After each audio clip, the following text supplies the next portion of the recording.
Hola, en este video se realizará la lectura de 6 cuentos que se encuentran en la obra titulada Cuentos Ticos de Ricardo Fernández Guardia, la cual está en la lista de lecturas recomendadas por el Ministerio de Educación Pública para secundaria.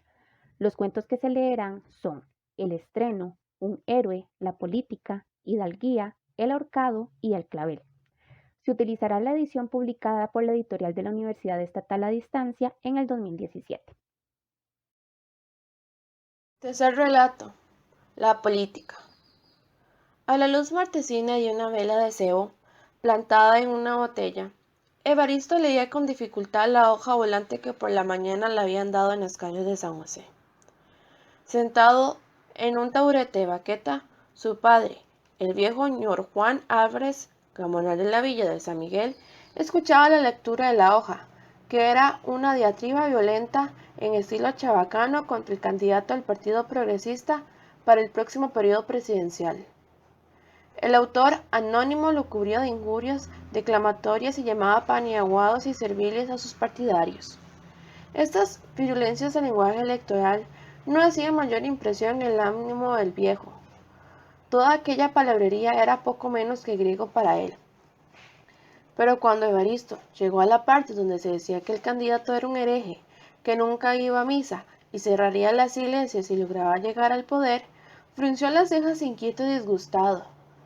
El papel terminaba con una apología hiperbólica del candidato del partido contrario llamado nacionalista, y la enumeración de las ventajas y gangas que de su advenimiento a la presidencia reportaría el país, entre las cuales brillaba en primera línea la libertad de fabricar aguardiente y de sembrar tabaco. Guaro y tabaco libres. Tal era el in hoc signo vince del partido. ¡Qué cosa tan bella!, exclamó Evaristo con entusiasmo. Falta que sea verdad, replicó el viejo, que como tal era desconfiado. Yo no me fío de lo que dicen los papeles. Pues yo sí lo creo todo, volvió a decir el mozo. Don Manuel me dijo esta mañana, cuando estuve a pagarle los reales que debía, que el Partido Nacional es el bueno. Don Manuel era un farmacéutico de San José, a quien Evaristo consultaba sus dudas. Y yo te digo que no hay que creer en eso del guaro y del tabaco libres. Evaristo movió la cabeza obstinado. El viejo continuó. Ya te he dicho que el licenciado Castrillo, que sabe más que don Manuel, porque es abogado, me dijo la semana pasada que todo lo que andan contando los nacionales es mentira y que no se les debe hacer caso. El mozo no se atrevió a seguir replicando, pero los argumentos de su padre no le convencían, aparte de que los consideraba interesados porque el viejo era progresista. Meses antes de que naciera ese nuevo partido de que ahora metía tanta bulla, pasaba una mañana el gamonal frente a la oficina del jefe político. Cuando éste lo vio, hizo entrar a su despacho, donde le dijo: «Señor Juan, usted es hombre honrado, de trabajo y de orden. Todos lo estiman, respetan y quieren en San Miguel. Por esto, y las consideraciones que me merece, quiero que usted sea el primero en firmar la lista de adhesiones a la candidatura progresista». El viejo, desagradablemente sorprendido, no hallaba qué responder. Inmóvil, con los ojos clavados en los pies del funcionario, su contrariedad era evidente, porque como buen campesino era receloso y no le gustaba comprometerse y menos dar firmitas. El político insistió: «Nuestro candidato es un cumplido caballero, bueno y honrado, que hará la felicidad del país. Usted sabe muy bien que soy incapaz de darle un mal consejo». Y como el viejo seguía mudo, inspeccionando el suelo, el funcionario añadió después de una pausa: «En fin, otro día hablaremos más despacio. Por lo pronto vamos a beber un trago como buenos amigos». Y sin darle tiempo de contestar, tomó familiarmente el brazo al gamonal y se lo llevó a La Sirena, la mejor pulpería de San Miguel. Una hora después, regresaba ñor Juan a su casa, con las ideas bastante embrolladas por repetidas copitas de ron, pero no tanto que no recordase haber vuelto con el político a la jefatura y que allí quedaba estampada su firma en una hoja de papel, debajo de unos cuantos renglones manuscritos que no pudo leer, por la buena razón de que no sabía. y de esta manera había sido Juan Álvarez progresista. Con el señuelo de la firma del Gamonal, pudo atrapar el jefe político la de todos los principales vecinos de San Miguel, porque ñor Juan arrastraba siempre la opinión de sus paisanos, entre los cuales gozaba fama de prudente y honrado. Así fue que cuando después llegaron los primeros emisarios del partido de oposición, pronto se volvieron desilusionados, diciendo que no había nada que hacer en aquel pueblo tan unánimemente progresista. Mas no fueron por esto del todo estériles sus trabajos. La semilla regada fructificó a la postre. Hubo 2 o 3 vecinos de espíritu levantisco y rebelde que se incorporaron a las filas nacionalistas. Y poco a poco fueron uniéndose a ellos los descontentos del jefe político, formando entre todos un grupo pequeño y bullicioso, que hacían una propaganda activa, pero ñor Juan permanecía inquebrantable. La mayoría del pueblo se mantuvo igualmente firme, con pocas excepciones. Entre estas estaba el hijo del Gamonal, Evaristo, que se había dejado seducir por las promesas y halagos de los apóstoles del nuevo partido, y aunque continuaba figurando entre los progresistas por consideración a su padre, en el secreto de su alma era un nacional. El cura, vigilado de cerca por el jefe político, permaneció al principio a la capa. Las mujeres tampoco mostraban mayor interés en los belenes de la política.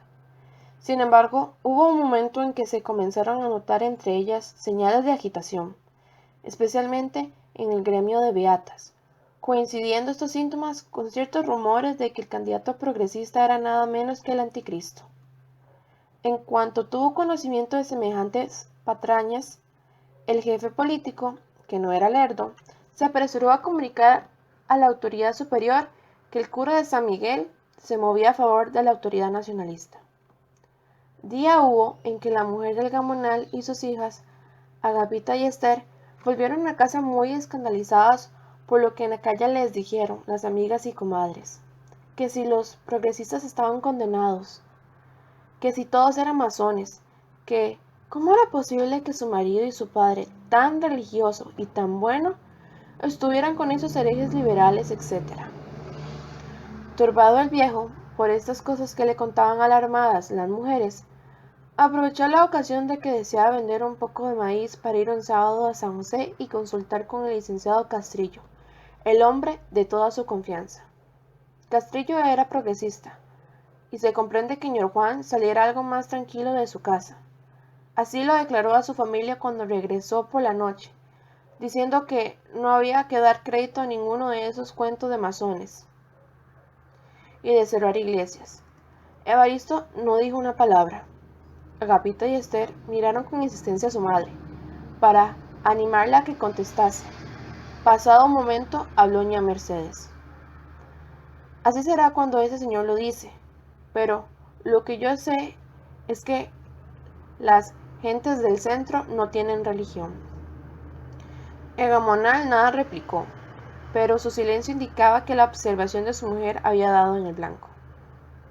Al verlo así, tan meditabundo, las mujeres creyeron llegado el momento de dar un ataque decisivo al ánimo vacilante del jefe de familia, y le insinuaron que se separara del Partido Progresista para no perder su alma. «Yo no me cambio», gritó el viejo, dando un puñetazo sobre la mesa en que se apoyaba. «Ya di mi firma y se acabó». Al oír el puñetazo, las mujeres se plantaron en 2 saltos en la cocina, y desde aquella escena no se habló más de partidos ni de religión, hasta el día en que Evaristo trajo la hoja volante de San José, después de cuya lectura el Gamonal se quedó muy preocupado y preguntándose si al final sería verdad todo lo que allí se decía, y las dudas iban creciendo en su alma. Agapita y Esther, que llegaron con la cena de los 2 hombres, vinieron a sacar a su padre de las profundas meditaciones en que estaba sumido. Detrás de ellas entró José, chicuelo de 5 años, hijo de Agapita que era viuda. El abuelo le hizo una caricia y se sentó a cenar taciturno. Ave María Purísima, dijo en aquel momento una voz desde afuera. En gracia concebida, contestaron las mujeres. En el marco de la puerta se dibujó la silueta de un hombre. ¿Vive aquí el señor Juan Álvarez?, preguntó la voz. Sí, señor. Pase adelante, contestó doña Mercedes, que venía de la cocina. Muy buena noche les dé Dios, dijo el recién llegado, penetrando en la casa. El Señor los haga todos unos santitos. Amén, respondió la familia. Tenga la bondad de sentarse, señor, dijo la viuda acercando una butaca al meloso desconocido. Muchas gracias, señora. Pero antes quiero saber una cosa. ¿Esta casa es de Dios o del diablo? De Dios, señor, exclamaron las mujeres muy asustadas. Perfectamente. Entonces son ustedes del Partido Nacional. Un silencio embarazoso sucedió a esta afirmación. Las mujeres y Evaristo clavaron los ojos en el viejo, que bajaba la cabeza ante la mirada fría del desconocido, el cual prosiguió recalcando las palabras. Un cristiano tan honrado como el señor Juan Álvarez no puede estar con los masones que van a quemar las iglesias. El gamonal se sintió aterrado al oír esto, con que todo era cierto. ¿Usted de qué partido es?, se atrevió a preguntar doña Mercedes. Yo, del partido de Nuestro Señor. Ahora van a ver ustedes a mi candidato. Y al decir eso, sacó del bolsillo del pecho un crucifijo cuyos pies besó con devoción.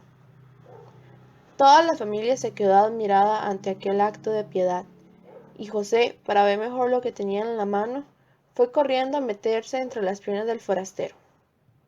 ¡Qué niñito tan primoroso!, exclamó éste al verlo. ¡Qué carita tan inteligente tiene! No sé por qué se me pone que va a ser sacerdote. Agapita se sintió próxima a soltar el llanto de puro agradecida, y a todos les faltaron ojos para contemplar a aquel hombre extraordinario. De aspecto venerable, señor Juan se olvidaba de la cena. En su cara, rasurada y curtida de castellano viejo, que lo era de abolengo, se pintaba la lucha que estaba sosteniendo en sus adentros. El gamonal pertenecía a la antigua raza de campesinos, robos que nunca faltaban a lo que una vez prometieran, trazando una cruz y arrancándose un pelo de la barba. Y él no solo se había comprometido con el jefe político a favorecer la candidatura progresista, sino que con mucho trabajo había firmado maquinalmente Juan Álvarez en la lista de adhesiones, y aquella firma la consideraban como sagrada. Mas por otra parte, ¿cómo era posible que el tan católico, tan temeroso de Dios, fuera a contribuir con su voto a llevar al poder a un hombre que se proponía acabar con la religión? Todo el fanatismo de la raza se sublevaba con él al escozor de este pensamiento. Mientras se absorbía el gamonal en tan intrincados problemas, el hombre del crucifijo charlaba afectuosamente con las mujeres y las obsequiaba con escapulario de que iba bien provisto. A José le metió en la boca una pastilla de goma, y el chiquillo, con la curiosidad propia de sus años, le preguntó por su nombre. Él se lo dijo dándole un beso en la cara sucia. Simeón García. Ah, usted es don Simeón, exclamó la viuda abriendo desmesuradamente los ojos. Todos dicen que usted es un santo. No soy más que un pobre pecador que no quiere que se engañe al pueblo, respondió modestamente don Simeón. En la pieza vecina lloró un niño. Era el hijo menor de Agapita, que solo tenía 6 meses y había nacido después del fallecimiento de su padre, causado por una cura hidroterápica. Para obedecer al médico, que le había recetado una docena de baños de mar, se marchó el hombre a Punta Arenas con su carreta cargada de café. Apenas lo entregó en la bodega respectiva, dio religiosamente uno tras otro, y en el mismo día la docena de chapuzones prescritos. Una fiebre remitente biliosa se encargó de completar la cura. Don Simeón manifestó el deseo vehemente de ver al niño, extasiándose delante de su hermosura angelical y con todo y ser bastante feo. La madre le tomó en brazos para callarlo, en tanto que ña Mercedes en voz baja imploraba a don Simeón para que interviniese con su marido aferrado en seguir siendo progresista. Agapita también metió su cuchara. Por Dios, don Simeón, dígale a Tata que se cambie. Aquí está quien todo lo puede, respondió el santo varón sacando de nuevo el crucifijo. Cuando volvió a la habitación donde había quedado el gamonal, éste lo convidó a cenar con mucho cariño. Apenas hubo aceptado, corrieron las mujeres a sacar lo mejorcito de la despensa para obsequiar a tan ilustre huésped. Esther le trajo unos frijoles que olían a gloria y tortillas calientes. Ña Mercedes un chocolate espumoso batido por ella misma y un bollo de pan dulce. Concluida la cena, los dos hombres conversaron solos largamente. En la cocina, ña Mercedes, Evaristo y Esther cuchicheaban esperando el resultado de la entrevista, y la viuda continuaba arrollando al niño con monótono canturreo. Arrorró niñito, cabeza de ayote, si no te dormís, te come el coyote. Terminada la conferencia, señor Juan llamó a su mujer y a sus hijos. Cuando llegaron les dijo: Don Simeón quiere rezarnos el rosario. El siguiente día era un domingo. Desde las 8 de la mañana comenzaron a llegar a la iglesia las gente que iban a misa mayor. Los hombres con sus chaquetas nuevas, sombrero de pita y los pantalones ceñidos en las caderas. Las mujeres muy ataviadas con sus rebozos de seda de gavos colores, sonándole mucho las enaguas almidonadas debajo de la falda de alpaca o de zazara, planchada con mucho primor. Las que venían de lejos traían la cabeza cubierta con ancho sombrero de pita, algunas con sombrilla. De vez en cuando aparecían majestuosas las mujeres y las hijas de un gamonal luciendo pañolones negros de seda bordados de flores encarnadas y grandes pendientes y collares de filigrama de plata dorada. Al segundo toque de campana llegó don Simeón, prodigando sonrisas y saludos. Poco después, la familia de señor Juan. La viuda muy enlutada, Esther, fresca y bonita como un capullo de rosa, un verdadero bocadito de cura, según la irreverente expresión del jefe político, liberalote descreído. La misa duró una larga hora.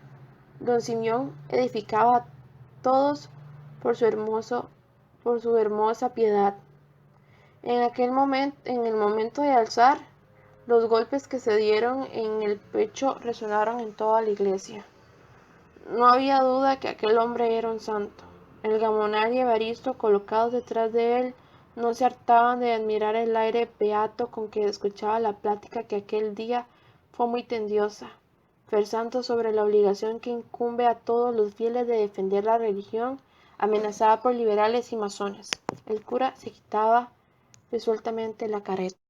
En las puertas de la iglesia, varios individuos distribuían hojas volantes a la gente que salían de misa.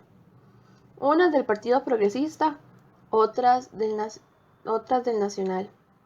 Dos grupos de propagandistas enviados por centros políticos rivales se habían adueñado de la plaza, situándose cada cual en una esquina, donde estaban listos los oradores que debían hablar subidos sobre una mesa prestada por algún copartidario entusiasta.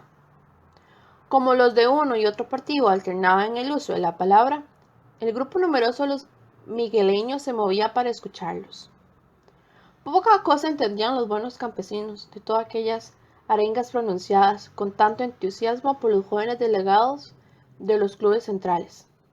Pero como los nacionalistas eran los encargados de defender la religión, todo lo que decían les parecía bien, sobre todo cuando echaban incienso al pueblo, cuya soberanía era necesario restablecer rompiendo la cadena de 20 años de dictadura, etc. El último que habló fue un progresista de mucha facundia, quien para terminar dijo: lo que nuestro partido quiere es levantar el país a la altura de la civilización moderna, continuando la obra de los gobiernos anteriores que tanto progreso han realizado ya. Os dicen que queremos destruir la religión. Eso es falso. Nosotros, por principio, respetamos todas las creencias y sobre todo la religión católica, que es la de nuestros padres.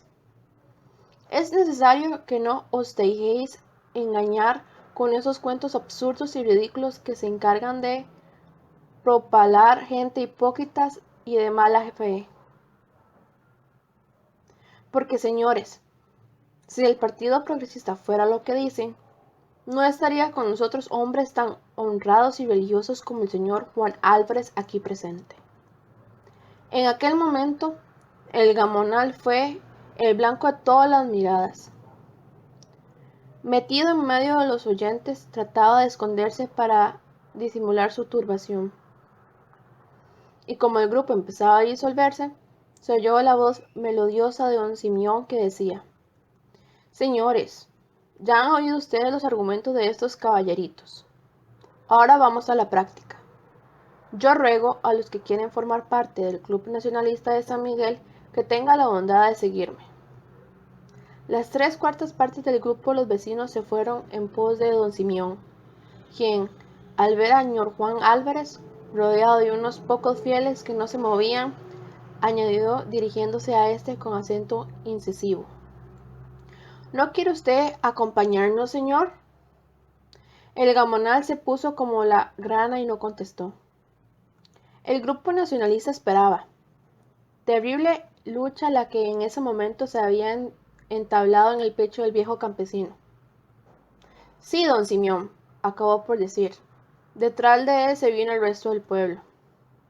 ¡Viva señor Juan Álvarez!, gritó un entusiasta. ¡Viva!, respondió con grito formidable la comitiva de don Simeón.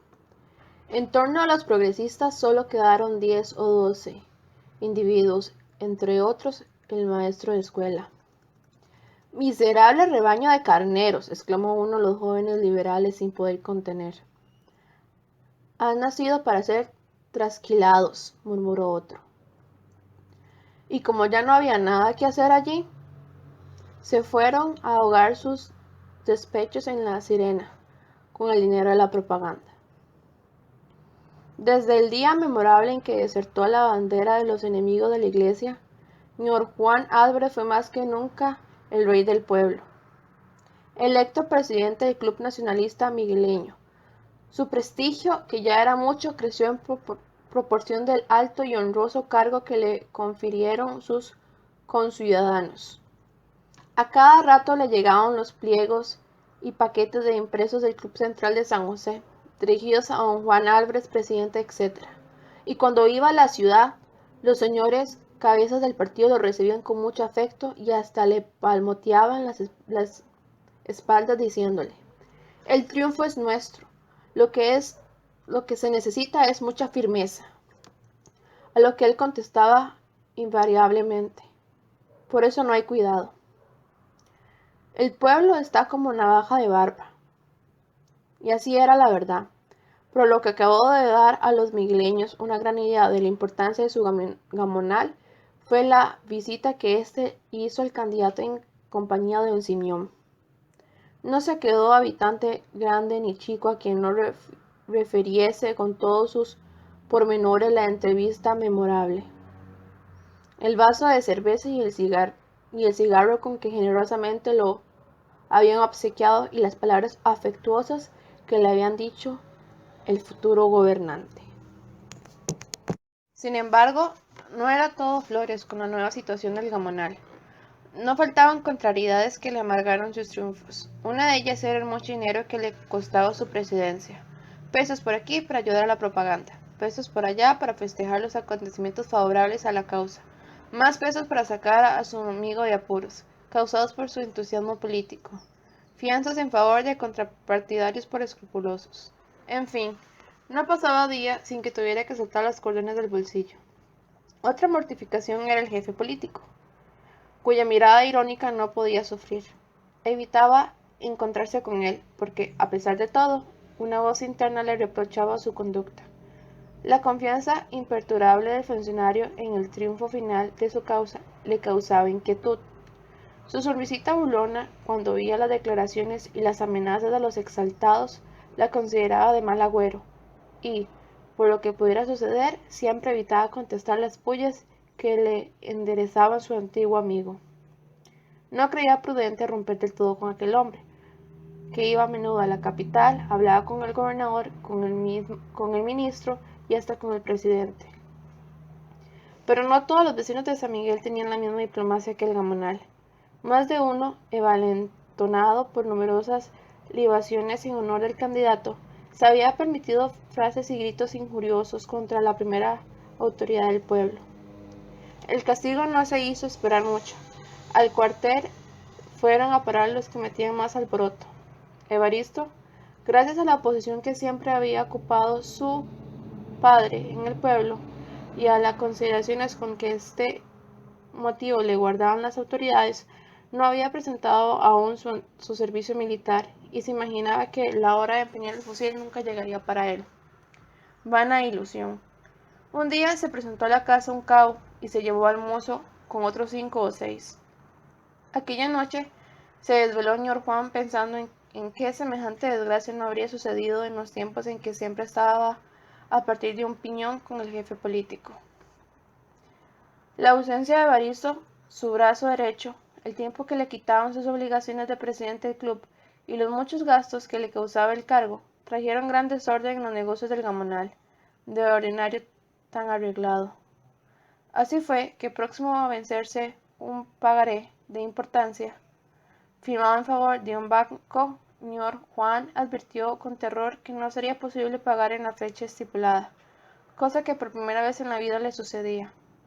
Muy acongojado se fue a ver al licenciado Castrillo para pedirle que solicitase la renovación del pagaré, cosa que no sería difícil de obtener dada la reputación de solidez de que gozaba su firma y la del fiador Toribio Cascante. Corrió el Gamonal al banco, a donde entró con mucho sobresalto, porque consideraba como un desdoro solicitar la renovación. El director, que siempre lo había tratado con mucha deferencia, como se acostumbra a tratar en los bancos a las personas que tienen dinero, lo recibió esta vez con frialdad y reserva. Expúsole al señor Juan su situación, manifestándole que sus apuros solo eran momentáneos, pero el director, que lo había escuchado distraído, le cortó la palabra diciéndole con sequedad: «Lo siento mucho, señor Álvarez, pero no es posible. Usted comprende que el banco está obligado a ser muy prudente, en vista del giro desagradable que toman los acontecimientos políticos». Estas últimas palabras fueron dichas con cierto retintín muy significativo. El campesino salió de allí avergonzado y con lágrimas en los ojos, pero como era preciso pagar, hubo que buscar el dinero por otro lado. Un comprador de café se los prometió, mas no fue posible hacer el negocio porque Toribio Cascante no quiso continuar fiando a su amigo, a quien reprochaba su injerencia en la política, que era cosa mala según él decía. No hubo entonces más remedio que acudir a un prestamista, el cual dio el dinero muy crecido de intereses sobre hipoteca. «Si usted no hubiera hecho la tontería de meterse a politiquear», le dijo el abogado cuando salía de la casa del prestamista, «la cosa se habría podido arreglar en el banco. Pero, amigo, usted se ha dejado embaucar tontamente por los nacionalistas y ahora tiene que soportar las consecuencias». Estas palabras hicieron entrever el Gamonal que si la política es para unos pocos fuente de provecho y satisfacción, a lo más solo proporciona disgustos y quebrantos. La embriaguez del triunfo vino a endulzar un poco la amargura que le causaba las desazones que se han relatado. Verdad es que Evaristo seguía en el cuartel y una hipoteca ruinosa pesaba sobre su cafetal de la Lima.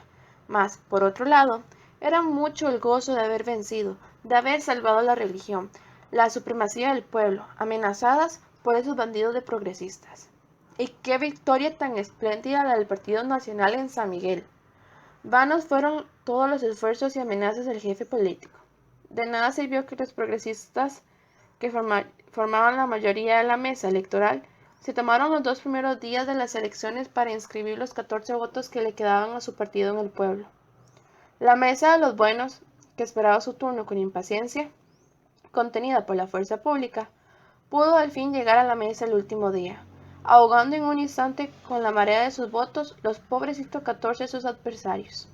Y qué tenacidad la de los enemigos de Dios, pues no habían querido arrebatar por la fuerza lo que las uñas le negaran. Cuando esto sucedió, señor Juan Álvarez fue el primero en acudir a la defensa del comprometido galardón al frente de los migueleños y pasó toda una noche sitiando la capital, dispuesto a hacer respetar la Constitución y también a echar a correr en cuanto asomara la tropa. Pero más no se le podía pedir a un hombre armado solamente de cuchillo. Por fin llegó el gran día del triunfo definitivo. El gamonal, que de ordinario era muy sobrio, no pudo resistir al deseo de festejar dignamente el advenimiento del gobernante de su elección. Y cuando en la noche volvió a San Miguel, después de las iluminaciones y los fuegos artificiales, en compañía de sus fieles tenientes, entró en el pueblo como un loco, gritando y haciendo piruetas a caballo. En una de las tantas resbaló el animal y cayó a tierra, fracturándole una pierna a su dueño. Más de 6 meses estuvo señor Juan impedido y gastó un dineral en visitas de médicos para quedarse cojo a la postre. Con el nuevo jefe político, recobró señor Juan Álvarez en un principio su antigua influencia. Pero esto no duró mucho, porque con gran escándalo de todos los buenos vecinos que habían contribuido a crear una nueva situación, el funcionario no tardó en trabar amistad con los progresistas de San Miguel, especialmente con el propietario de la Sirena, que había sido allí cabeza del partido. Según decían las malas lenguas, el astuto negociante le daba a crédito todo el coñac que quisiera beber, de modo que, 6 meses después del gran triunfo que tanto trabajo costó, los que en realidad gobernaban el pueblo eran el pulpero y sus amigos, con gran detrimento de los vencedores. Disgustados, los migueleños murmuraban y hasta había quien echara de menos al anterior jefe político, que al fin era amable y complaciente. Un comunicado anónimo que contra el nuevo publicó un diario de la capital acabó por echar a perder las cosas, consolidando la unión entre el funcionario y los progresistas, quienes escribieron otro en que lo defendían calurosamente y censuraban el espíritu revoltoso y díscolo de ciertos vecinos de San Miguel que solo aspiraban a mandar. A tal punto llegaron a envenenarse las relaciones entre el jefe político y los migueleños que señor Juan Álvarez, a ruego de muchos de los vecinos, resolvió hacer uso de su influencia para con el presidente, con el objeto de obtener el reemplazo del funcionario. Partió una mañana, lleno de confianza, recordando la cordialidad del recibimiento que le había hecho el gobernante cuando era candidato. Mientras se encaminaba a la ciudad, acudían a su memoria los detalles de la entrevista. Las frases amables, el cigarro, el vaso de cerveza, las protestas de benevolencia. En cuanto yo le hable, se arregla todo, pensaba el gamonal sentado en la antesala en compañía de 10 o 12 personas más. Después de 3 horas de espera, su confianza no era ya tanta, y cuando llegó su turno y un ayudante le hizo entrar en el despacho del jefe de Estado, acabó de perder su aplomo. Una mirada le bastó para asegurarse de que el hombre que tenía enfrente no era ya el candidato bonachón y sonriente que con tanta afabilidad lo había recibido. Frío y grave, la mirada inquisidora, el presidente le preguntó el motivo de su visita. Señor Juan, muy turbado, le expuso con timidez y vacilaciones las legítimas querellas de los nacionalistas migueleños contra el jefe político y sus deseos de que éste fuera removido. Con inesperada severidad el magistrado lo reconvino por el espíritu levantisco que mostraban los migueleños desde hace algún tiempo, insistiendo acerca de la necesidad de respetar a las autoridades. Luego dijo que conocía personalmente al jefe político, que éste era buena persona y de toda su confianza, incapaz de cometer ningún abuso, que sus relaciones con los progresistas estaban lejos de constituir una falta, antes bien eran prueba de su índole amable y conciliadora, y que en todo caso así convenía que fuese, porque el país estaba deseoso de tranquilidad y de que se olvidasen los odios suscritos por la lucha electoral. El campesino salió de allí muy confuso y regresó a su pueblo con las orejas gachas. Al entusiasmo de la lucha, a la embriaguez de la victoria, sucedió en San Miguel la más amarga decepción. Rota estaría la cadena de los 20 años de dictadura, restablecida la soberanía del pueblo, barrido los hombres nefastos de los gobiernos anteriores, pero la verdad era que todo seguía lo mismo. Ni la religión triunfaba, ni el guaro y el tabaco estaban libres, ni nadie tenía un peso más en el bolsillo. ¿Qué habían ganado entonces los migueleños con el cambio? De positivo que les diera un nuevo jefe político. Valiente ganancia cuando todos suspiraban porque se marchara.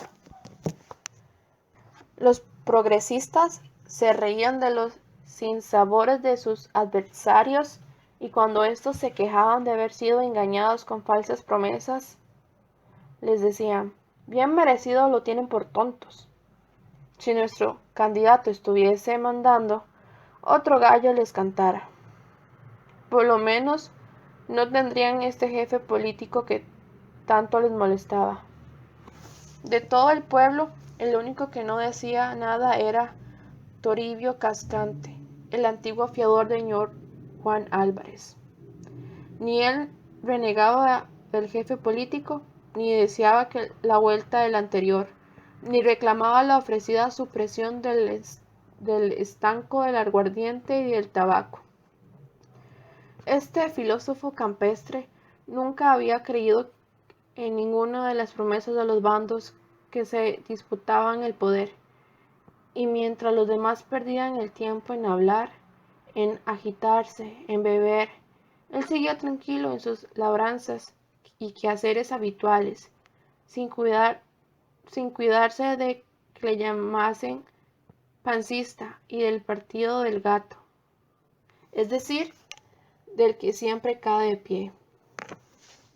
Así habían prosperado sus intereses. El cafetal daba gusto, el ganado reventaba de gordo, y todos los sábados volvía del mercado con los bolsillos repletos de dinero. Contrastando con esta situación boyante, la de señor Juan Álvarez era cada día más apurada. El enorme interés que le cobraba el prestamista era una llaga que le roía sus bienes, tan desmerados ya. La corta cosecha que le dio la lima, motivada por la mala asistencia del café durante el servicio militar de Evaristo, vino a empeorar las cosas y el gamonal comenzó a descorazonarse viendo que caminaba hacia la inevitable ruina.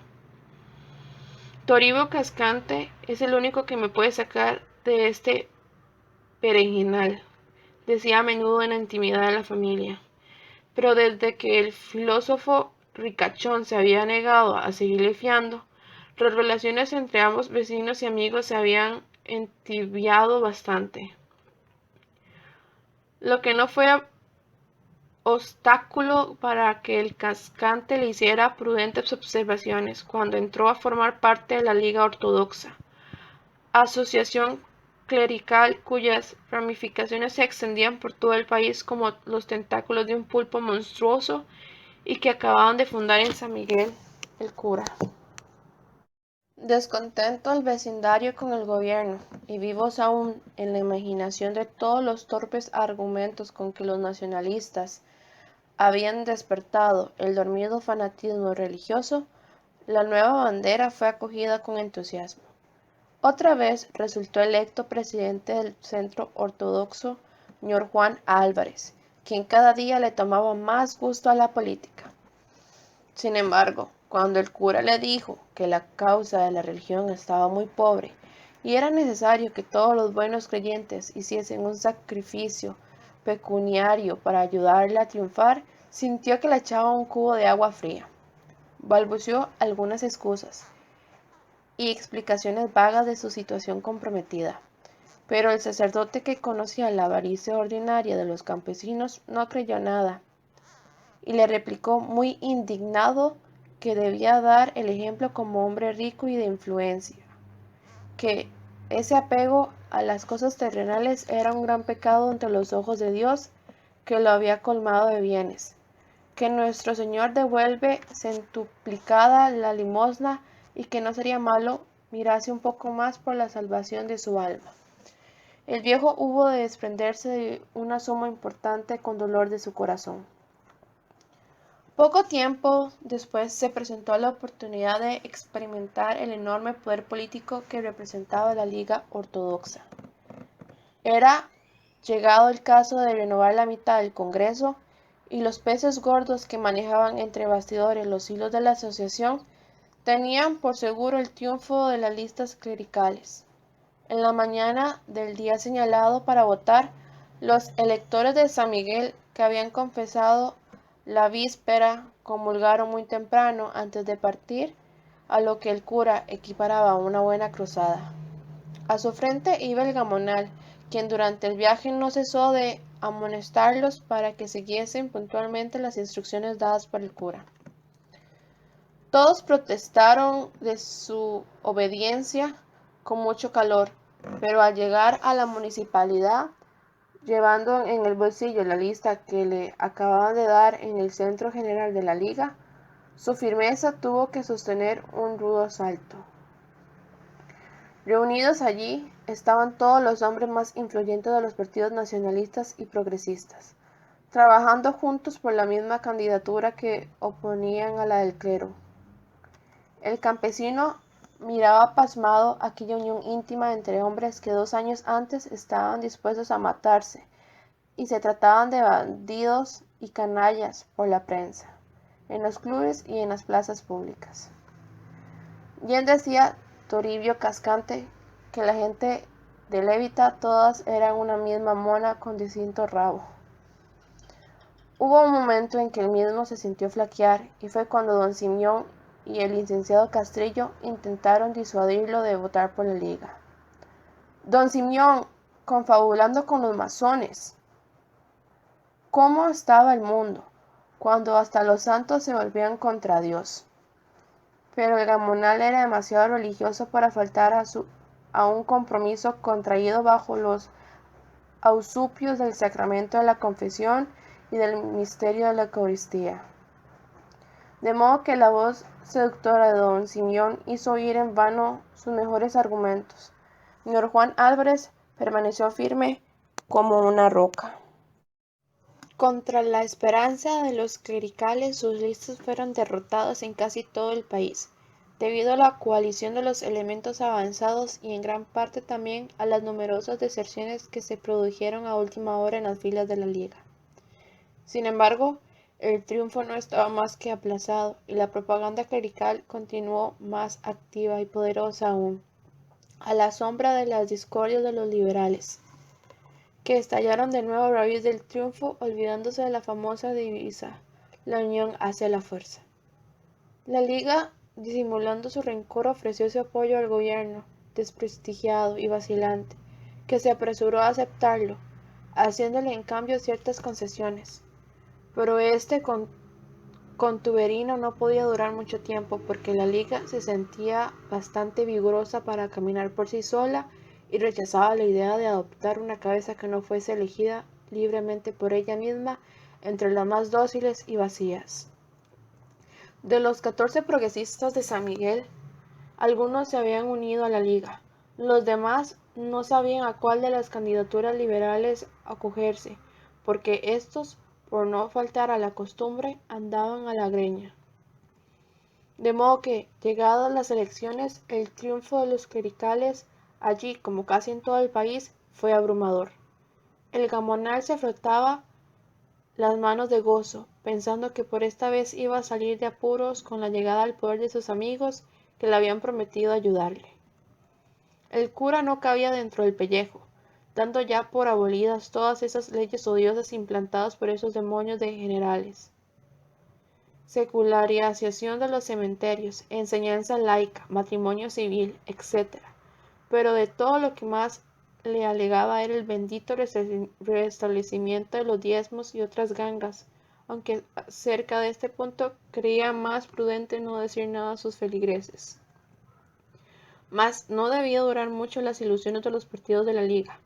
En medio de su regocijo, se olvidaban de que en el admirable y copioso juego que tenían en las manos faltaba una carta. El adversario, en cambio, solo tenía una, pero era la buena, o la mala, como se quiera, el triunfo de espadas. En las elecciones de segundo grado perdió la liga, o mejor dicho, le dijeron que habían perdido, sin que le valiera su fusión con los que antes habían sido sus peores enemigos. Quiso entonces reeditar la famosa farsa empleada hace 4 años por el Partido Nacional. Pobre Liga Ortodoxa. Se olvidaban de que ya no mandaban los progresistas, aquellos monstruos de iniquidad que solo eran borregos con piel de lobo, tiranos que no derramaban sangre. Los clericales aprendieron en esta ocasión, con detrimento de sus costillas, que todo varía según el cristal con que se mira. La policía montada se encargó de recoger a los exaltados campesinos que se empeñaban en seguir recordando aquellas patrióticas canciones de la soberanía del pueblo restaurado, del rompimiento de la cadena de 20 años de dictadura y otras no menos bonitas, olvidándose de que otra cosa es con guitarra. Evaristo, señor Juan, el cura, y algunos más de San Miguel fueron a parar las diversas prisiones en que algunos nacionalistas de antaño albergaban ahora a sus antiguos partidarios, sin duda para recompensarlos de haber creído en sus promesas.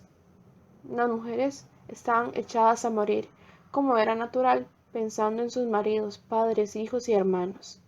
En casa de señor Juan el desconsuelo era mayor aún, porque el usurero dueño de la hipoteca que pesaba sobre la Lima acababa de entablar en aquellos momentos tan angustiados un juicio ejecutivo por falta de pago. Por las puertas de la política habían entrado todas las desgracias en aquel hogar apacible. Pasó una semana sin que pudieran saberse nada de los presos. La mujer y las hijas del Gamonal habían ido 2 veces a San José en busca de noticias, pero todas sus diligencias habían sido vanas, teniendo que volverse más descorazonadas aún, después de haber estado mirando los muros silenciosos de las diversas prisiones, porque ni siquiera sabía en cuál de ellas se hallaban los 2 hombres. En el público corrían rumores alarmantes respecto de los presos y las pobres se desesperaron cuando lo supieron. Toribio Cascante les aconsejó que rogasen al jefe político, que interpusiera sus buenos oficios a favor de los prisioneros, y el propietario de La Sirena, prohombre del nuevo partido que acababa de nacer de la nada, les prometió apoyar su petición con su poderosa influencia. Muy humildita se fue ña Mercedes a ver al funcionario, acompañada de su hija Esther, que ya no era el capullo que tanto admiraba el anterior jefe político, sino una flor hermosa que encendía la codicina del nuevo. La pobre vieja imploró llorando la conmiseración del hombre que podía devolver a su marido y a su hijo, y éste, sin prometerle nada, dijo que vería, que hablaría, pero que la cosa era muy difícil porque el padre y el hijo estaban muy comprometidos en aquel terrible atentado contra la ley y el orden, que había sido necesario ahogar en sangre. Al partir las mujeres, el funcionario aprovechó el momento en que ña Mercedes salía a la primera, para decir a Esther, vuelva usted sola y hablaremos. Una mañana muy temprano salió de San Miguel la familia del Gamonal. Las 3 mujeres y el niño menor de la viuda iban dentro de la carreta que guiaba Evaristo con la aguijada al hombro. Detrás venía a pie señor Álvarez y su nieto José. Todos permanecían silenciosos, llevando la tristeza en el alma por tener que alejarse de aquel pueblo tan querido, donde habían gozado de bienestar y ventura por muchos años. Pero el usurero se había mostrado implacable y la subasta de la Lima se había verificado, comprándola a Toribio Cascante por la tercera parte de su valor, porque era lo que él decía, el negocio es negocio. Hondamente afectado por la pérdida de su querida hacienda, el gamonal no quiso seguir viviendo en San Miguel, a pesar de que aún le quedaba su casa de habitación y algún pedacito de tierra. Todo lo vendió para ir a establecerse en un punto lejano, donde poseía un terreno inculto en la montaña. Cuando pasó frente a la lima, aquel cafetal tan hermoso que había plantado con sus propias manos 20 años antes, una lágrima rodó por las mejillas tostadas del pobre viejo. No podía convencerse de que aquella tierra generosa ya no fuera suya. El nene dormía en el regazo materno. José, con la indiferencia de la niñez, se divertía con los incidentes del camino, haciendo ladrar a los perros o tirando guijarros a las gallinas que andaban por allí picoteando. En lo alto de la cuesta del Jocote hicieron una parada los viajeros. En el centro del risueño valle, extendido a sus pies, se descubrió un punto blanco, la iglesia de San Miguel. El gamonal la contempló largamente, con grave emoción, y después de un rato exclamó resignado: Alabado sea Dios que aprieta pero no ahoga. Si no hubiera sido por el jefe político, quién sabe dónde estaríamos Evaristo y yo a estas horas. Alabado sea Dios que permite que todavía haya almas buenas en el mundo. Esther oyó estas palabras y suspiró profundamente. Solo ella sabía lo que costaba que aún hubiese almas buenas en el mundo.